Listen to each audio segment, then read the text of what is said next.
guys, welcome back to my channel. My name is Rubymccraw. I have a son. I'm married to my husband Cody. We do have a channel together, and this is my personal channel. Today I wanted to talk about finances, about what's going on. How come we're seeing so much about families giving their stories on, I had to move back in with my parents, I had to move in with my in-laws, about all of these different people having the same story.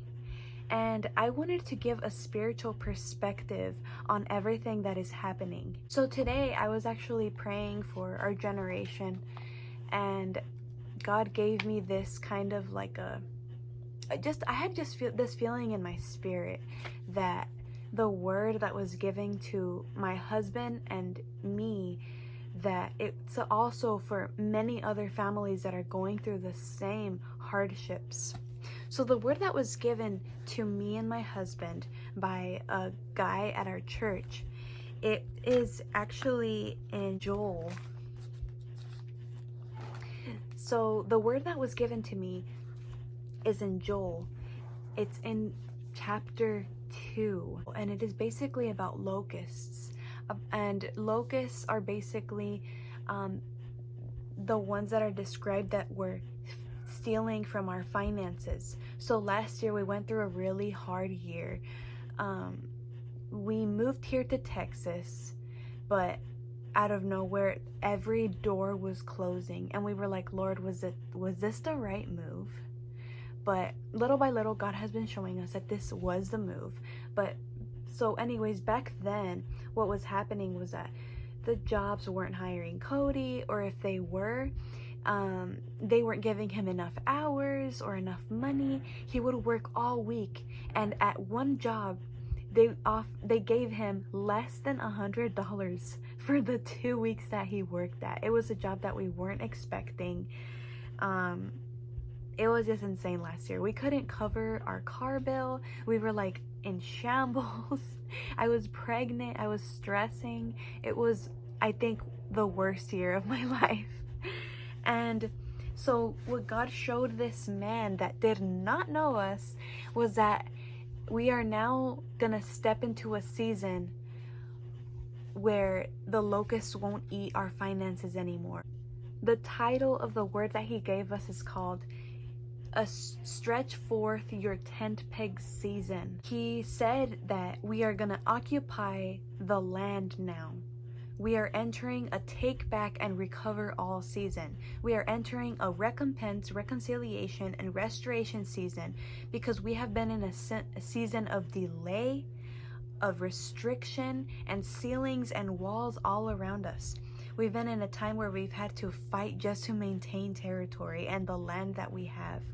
But even then, it felt like what we had in our hands was falling through our fingers. It was a season of deep purge, of surrender, and of handing over to Jesus what we've been building for years but was no longer working. So we quit our jobs back in Tucson. We quit them because we felt like God wanted to move in our lives, but that job was not allowing it. The job was full of astrology. It was full of witchcraft. It was very hippy-dippy, and it was a place that really influenced people. Like, I remember me knowing God, growing up in church, my mind was sort of allowing it and almost turning into those people. And I'm not saying that they're less than or they're inferior, but it's just things that don't align with what I want God to do in my life. So that is what we handed over to Jesus, saying, you know what, this job is just not working anymore. We were getting paid so well, like everything was going perfect. We were in our second apartment. We were trying to look for a house, but it was like we handed our lives over to God, and he said, give me everything. So we gave him everything, and a lot of people didn't understand, and people were coming to us like, just get a different job, like just move out because it's not right for you to be in your parents' home. And we know that, but this season was a season where we gave everything to the Lord. When I say everything, it's everything financially. We've just been in one room for the past year now, almost a year and a half, and we're just trusting God. Cody is trusting God with his job, with where God wants him to work at, where are we going to serve in church. He said so I'm reading off of this. So he says at the end that it's been a time of things not coming together. It's been a time of having to deal with broken expectations and hope deferred that has been mounting up on every side.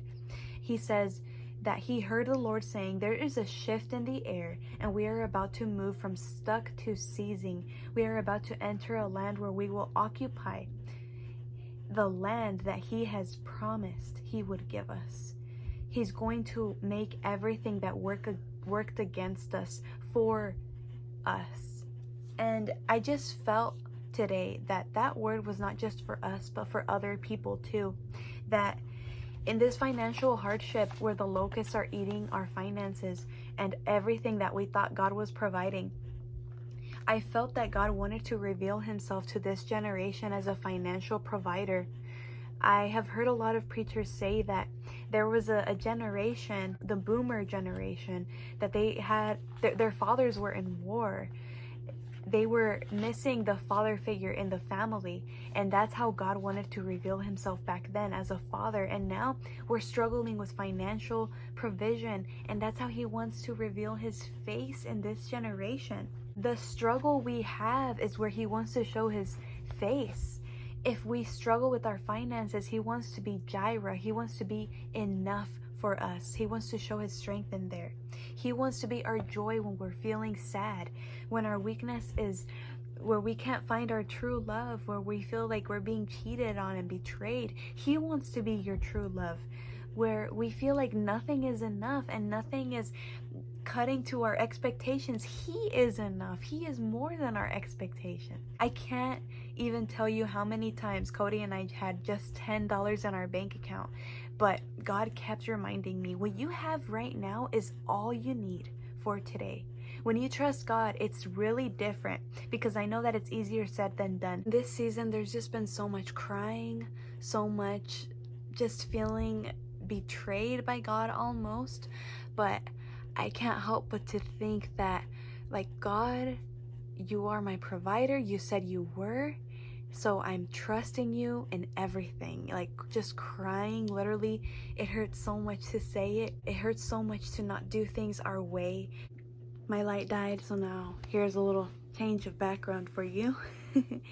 But anyways, our testimony is definitely not one that people would understand, because it's just so easy to just say, like, just get another job, just do this, just do that. But we're really trying to press into obedience to God. And God gave me this word actually while I was pregnant, frustrated. It's in Jeremiah 29:11. It's literally that one verse where it's so repetitive that you're kind of like, Lord, give me something else. I started in chapter 28 because I remember being like, but what is the context? What's the catch? And it brought me to the false prophet Hananiah.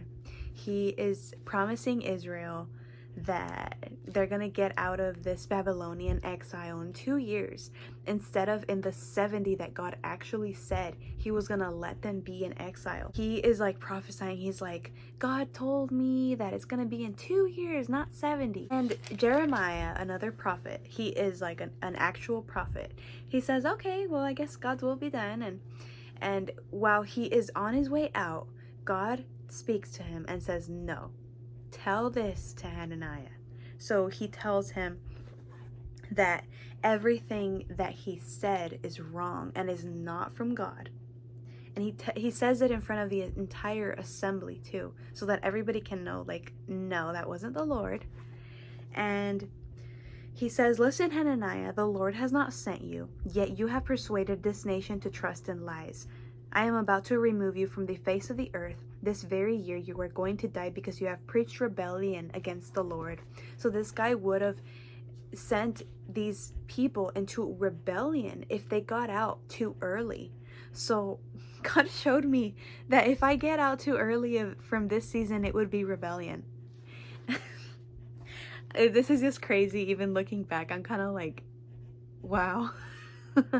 Jeremiah says later that God said, build houses, settle down, plant gardens, and eat what they produce.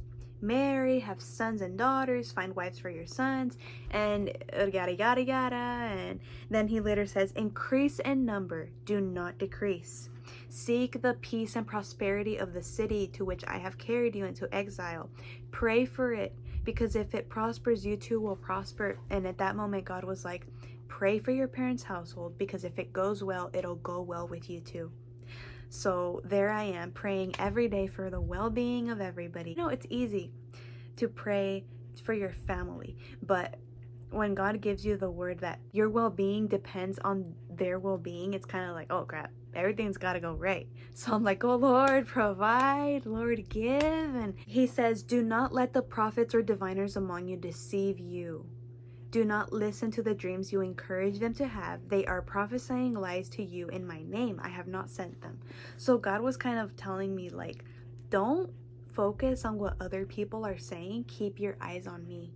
Don't let people lie to you and try to tell you to get out of problems too early, because that's not going to be me.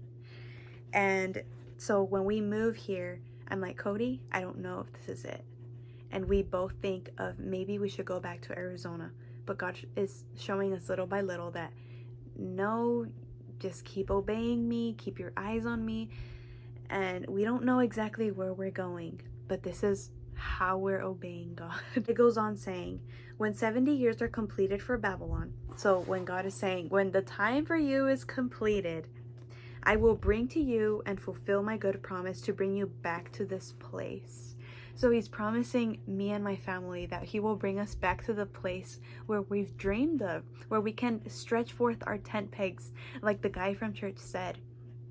And I believe that even for other families. So this word, keep listening to it, but take it for yourself. I believe and I declare that it will be for your family too.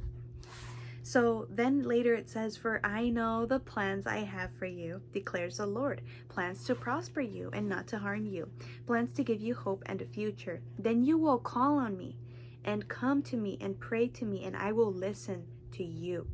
You will seek me and find me when you seek me with all of your heart. I will be found by you and bring you back from captivity. I will gather you from all the nations and places where I banished you, and will bring you back to the place from which I carried you into exile. So there, it's like, if we obey God, then he has those plans to prosper. In Romans 8:28, and we know that in all things God works for the good of those who love him, who have been called according to his purpose. He doesn't say that to just random people. He says that to people, about people that love him, about people that are in communion with him. It's not just for you to take the verse and just say, well, you know, I'm having a hard time, I'm just gonna quote this verse and things are gonna go right. Like, no, you kind of have to obey him. That's how you show him that you love him. So this is what God has shown me on this path of obedience. Throughout these YouTube videos, you guys will see our journey. You guys will see where this obedience is leading to. God is going to show his grace through our lives, and it's so that you guys believe for your lives too. It's not to show off. It's not to say we're better than anybody else, but we're just trying to obey him and trying to set a good example for our son so that he can see that through our obedience what happened. Thanks for watching this video. Again, sorry for the change of scenery. My light died. But anyways, back to what I was saying. Back to the topic. I hope you guys like this video, and remember to declare this over your life, to take it with you.